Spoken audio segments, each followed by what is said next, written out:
সময় ইনশাআল্লাহ আমাদের জামাত অনুষ্ঠিত হবে।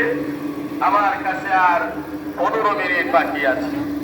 আপনারা এই রমজান মাসে বিভিন্ন মসজিদে বিভিন্ন খতিবদের বক্তব্য আপনারা শুনেছেন।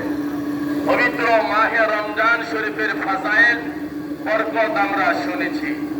একটি মাস সিয়াম সাধনা করার জন্য আল্লাহ রাব্বুল আলামিন আমাদেরকে রমজান মাস দান করেছেন। আর এই রমজান শরীফে 10 দিন করে 3টা নিয়ামত আল্লাহ তাআলা আমাদেরকে দান করেছেন। সর্বপ্রথমে আল্লাহ রহমত দিয়েছেন। সুবহানাল্লাহ। সর্বপ্রথমে কি দিয়েছেন? আল্লাহ রহমত। রহমতের দ্বারা দ্বিতীয় 10 দিন আল্লাহ রাব্বুল আলামিন গুনাহ ক্ষমার ঘোষণা দিয়েছেন। সুবহানাল্লাহ বলেন। মাগফিরাত, গুনাহ ক্ষমা করবে। তো গুনাহ কাদের ক্ষমা করে বলেন তো? যাদের গুনাহ আছে। এখন এই ঈদগাহ জমিনে এমন কে বলতে পারবেন যে আমার গুনাহ নাই? হ্যাঁ, আমাদের সবার কি আছে? কারো কম, কারো বেশি। তো আল্লাহ রাব্বুল আলামিন এই রমজান মাসে 10 দিন রেখেছে গুনাহ ক্ষমা করার জন্য।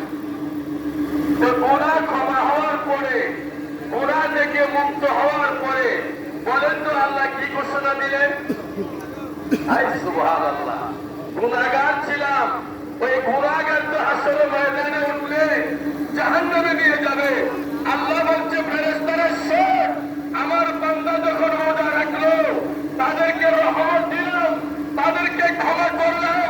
ক্ষমা যেহেতু হয়ে গেছে, বান্দা যেহেতু গুনাহ মুক্ত হয়ে গেছে, এই 10 দিন আমার বান্দাকে আমি শুধু জান্নাতের সার্টিফিকেট দিব, জান্নাতের পয়গাম দিব, জান্নাতের সুসংবাদ দিব। বড় করে বলুন সুবহানাল্লাহ।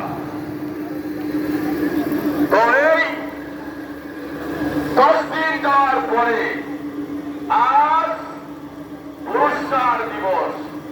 কিসের দিবস? পুরস্কার। আজকে কি পুরস্কার দিবে জানেন? সুবহানাল্লাহ বলেন। পুরস্কারটা হচ্ছে, আমি আপনি যখন দুনিয়াতে এসেছি আমাদের সাথে কোনো গুনাহ ছিল না। কি ছিলাম? নিষ্পাপ ছিলাম, মাসুম ছিলাম।